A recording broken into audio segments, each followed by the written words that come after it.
didn't feel like cooking anymore. So I packed up my meal prep for him to eat, and we headed off to his favorite fast food restaurant. You like Wendy's? Truth be told, when I was a kid, I didn't eat healthy at all. I would sneak in extra sugar into the Kool-Aid to have it more calorie concentrated. When I had my cereal, I would add more sugar and I would scrape the cereal sugar off the bottom. It was delicious. I didn't give a shit. I ate chips every day, ice cream every day, cakes every day. But you know what the difference was?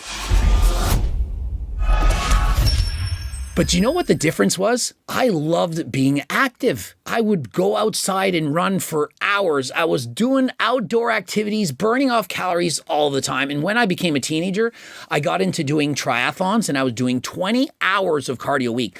You know how much food you can burn off when you're an athlete doing that much cardio? And so although I ate like this guy, I essentially burnt it off.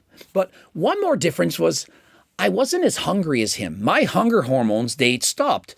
When I was trying to break the world record for powerlifting in the bench press, I was weighing around 218 pounds, and I knew to break the record at 220, I had to get up to about 240 pounds.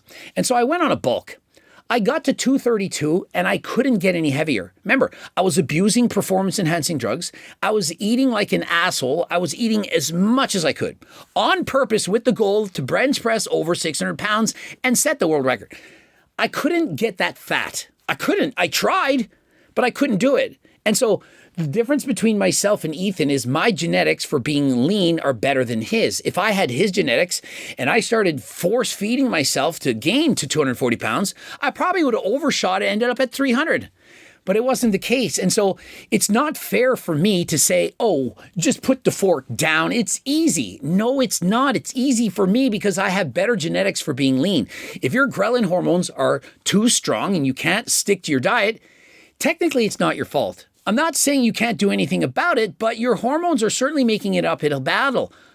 Until today, if you're hungry, you can go to your doctor. You don't have to go to Algorex. You can actually go to your doctor and you speak to him and you say, you know what, doc, I'm 400 pounds. That's not healthy, right, doc? And the doc's going to say, no, you need to cut back on the food. You need to start watching Coach Greg. Hopefully your doctor tells you that and doing at least 150 minutes of cardio a week. You know, that's the basics. That's the building block. That's where you start. You want to do more than that. Hopefully you're walking perhaps an hour a day. Eventually you want to build up to that. But if he then doesn't tell you, well, what about this new Ozempic thing? And you'd be like, isn't that thing that causes blindness and stuff? Yeah, some people, there is some negative side effects. Doesn't that cause your bones to get brittle and weak? Well, actually, that's because there's some people that they take those doses too high and they're never hungry at all. Like they can't even look at food. They skip breakfast, they skip lunch, and they have to force feed supper. They're overdosing on the product. And so any drug, if you take too much of it, is bad. You don't overdo the GLPs. You take the lowest dose that makes you happy. It reduces the food noise, and we're all on a level playing field. Every single one of us can, in fact, lose weight. Calories in, calories out. How hard you want to make it, that's up to you. Hey, if you want to David Goggins it and just starve yourself and run 100 miles, by all means, hey, that's even more impressive. It's a stay hard, brother! But if you are struggling and you've tried this in the past, I don't judge you. If you take Ozempic or tirzepatide, I say go for it. Don't abuse it. Listen to your doctor, but I don't think it's as bad. And I don't like the stigma around it. To me, it's the same stigma that says that if you're a man, you shouldn't be on HRT. I don't think it should be stigmatized. And so many people, they don't dare talk about it. Oh, you're on HRT. Oh, you're cheating. Oh, you lost weight from Ozempic. Oh, you're cheating. We need to stop this kind of attitude to make it seem like it's somehow a bad thing, because last I checked, living longer than last time, it's not a bad thing. When you're old and you're almost on your deathbed, you would give anything to live one more day. And so imagine losing weight and living 5 more years, 10 more years.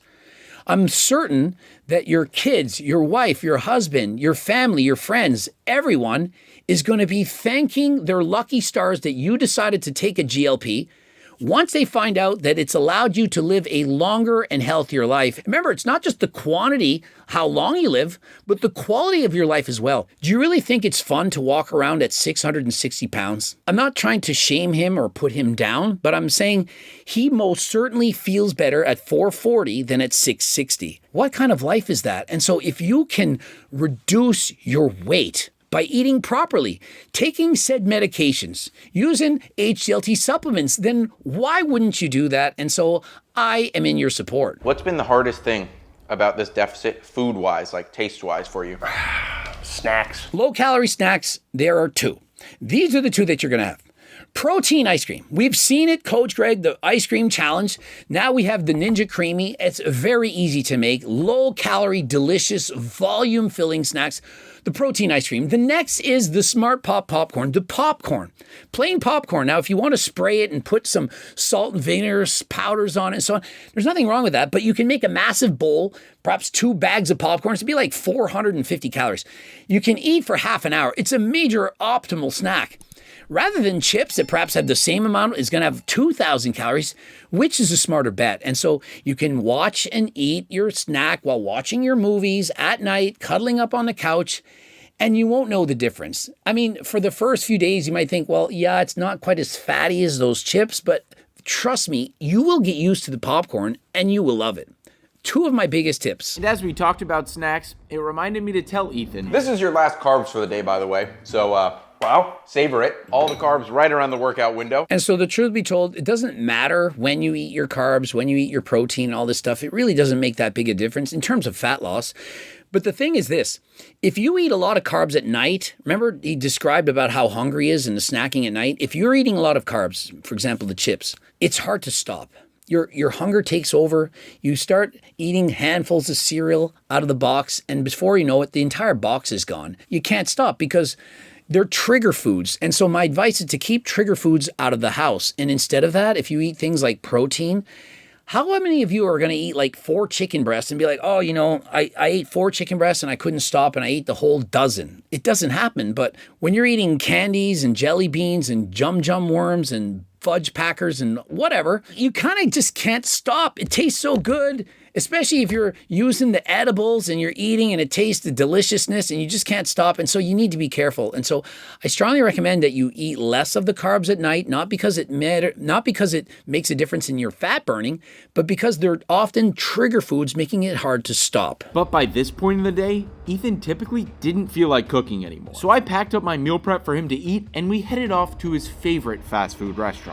You like Wendy's? And so going to a fast food restaurant at night to eat, Wendy's, whatever, McDonald's, it doesn't really matter. It's a bad idea. You're going to eat a ton of calories. Restaurants don't care about making their foods healthy. They just want them to taste good and get you to come back for more.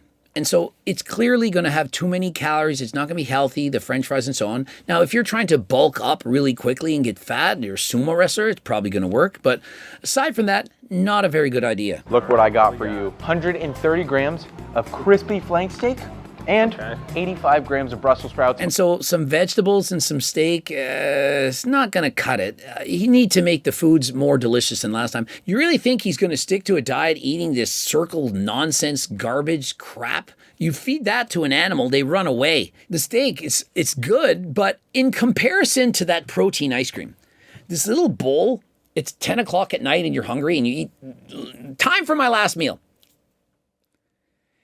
You're cheating. You're going to go in the cupboard and you eat a box of cereal. And so you need the protein ice cream at this point. You need the popcorn. This is the better way. Having gotten so far and having more understanding of like nutrition and dieting and calorie deficits than I ever have, but still slipping up. And so Ethan says, look, in comparison to what I knew 2 years ago to what I know now, he's essentially an expert. He knows more than most people about losing weight. This has been his life. But he still slips up. He's still hungry. He still suffers. And so how long can he keep this up?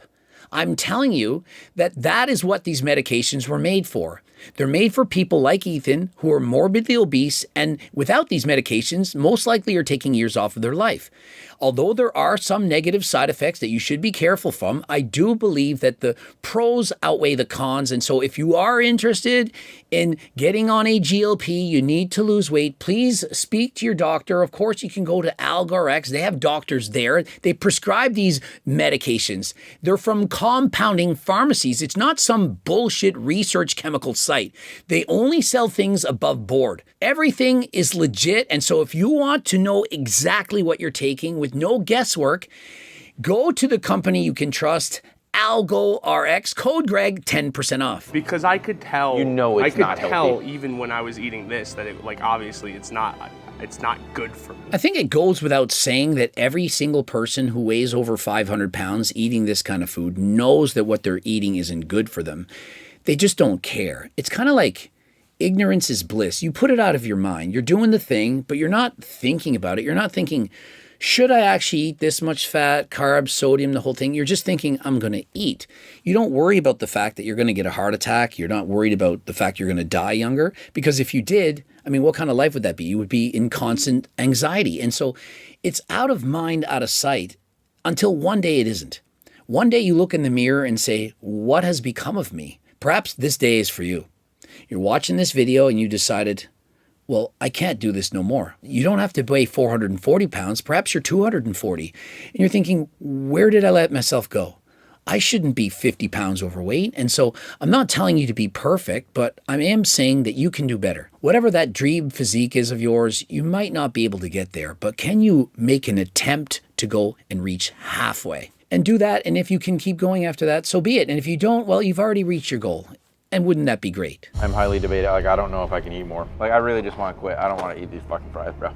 You're so close, dude. This right here is like 3 hours on the treadmill. And so Casey, who's consumed about 3 days worth of food in one, he's going to have to essentially starve Max for the next 2 days to reduce the calories. But that is one of the differences. After Casey eats 8,000 calories in a day, the next day he's not going to do it again. His body is now full. His carbs are saturated to the maximum. Some of those excess calories are going to then be converted to adipose tissue or body fat. And so he's now going to have a decreased appetite. The next day, maybe he only eats 1,000 calories. The day after that, 1,000 until he restabilizes. But for Ethan, this was Groundhog's Day. It was a Tuesday for him. It didn't matter. And so the next day he wakes up and he's just as hungry. And so imagine trying to diet every single day, being that hungry.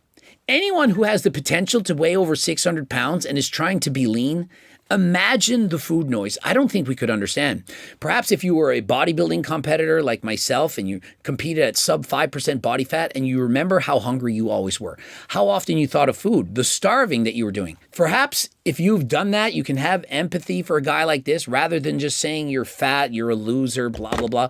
You understand that it's probably not his choice. It wasn't his choice to choose his parents to be 200 pounds at 9 years of age, but it is his choice right now to make a difference.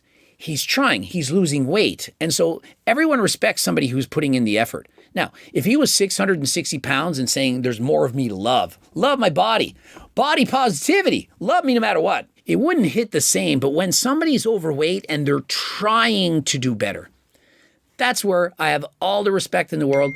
Anyone out there who's trying, I don't care if it's to lose weight, to put on muscle, to do better in your school, in your job, in your work, with your friends. If you're trying to do better, to trying to improve yourself, what else can we ask for? That is what it's all about. Weigh-in time. And so Ethan, after following his starvation diet, didn't lose any. Not looking good. And in comparison, Casey, he was up 6.6 pounds. That is a lot. Mostly, of course, water weight, some fat. And so you can see it isn't all that easy, but with weight loss, it's all about the fluctuations. Don't care about any individual day. If you just weigh yourself every Friday, what if that Friday you were bloated? It's going to make you depressed. And so what I would suggest is, what I like to do is I weigh myself every day of the week. If you forget a few and you still have 5, that's okay. And you take the median weight. That's the middle number. You cross out the low numbers and the high numbers, and the middle number that's left, that is your true weight. You track that week to week, and if that number is going up, you're simply eating too much, or you're not burning enough of those calories off. You can either lower the calories or up the cardio, and if your weight is in fact going down, you nailed it. You did it. You just keep going. And so you don't have to count calories every day. You don't have to make this overly complicated. You just have to track your weight. The weight is the measure. If your weight is consistently going down every week, you're clearly in a deficit and you're losing weight. It doesn't matter if you're eating 6,000 calories a day or 1,600 calories a day. If your weight's going down, you're winning. And so not everyone's the same. People have different metabolisms. Some people burn off more calories when they're doing their walks, their cardio than others, and they get to eat more. I can lose weight eating approximately 3,500 to 4,000 calories a day because I do a lot of cardio. Most people eating 3,500 are going to get very, very fat.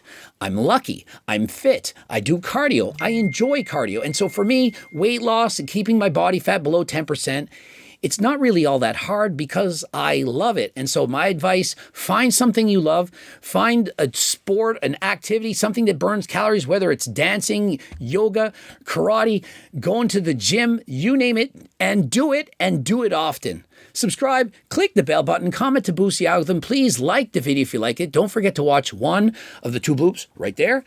And if you want to get sponsored, click the link. You want to be coached by myself or my team, click the link. And if you want to carry the supplement in your store and or gym, of course, the link as well. And until next time, I am out.